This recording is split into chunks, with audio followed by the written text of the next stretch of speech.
So guys, for the first step, you want to go to search and type in check for updates. Click on it.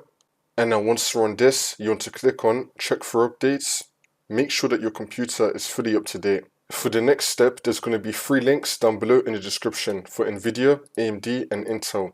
You want to download the software that comes with your graphics card. For me, I have an NVIDIA graphics card, so I got the NVIDIA app. And now once you're on our software, you want to go to the driver tab. Now you want to click on check for updates. Make sure that your graphics card drivers are fully up to date for your software. For the next step, you want to go to search and type in CMD. Now you want to run it as administrator. And then click on yes. And then once you're on this, you want to type in sfc /scan now and then click on enter. And you now want to run this scan. Wait for this to load. I'm going to skip the video to when the scan will be fully completed. And then once that's been done, now you want to type in dism /online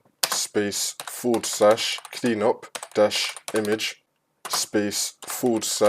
/restore health and then click on enter again.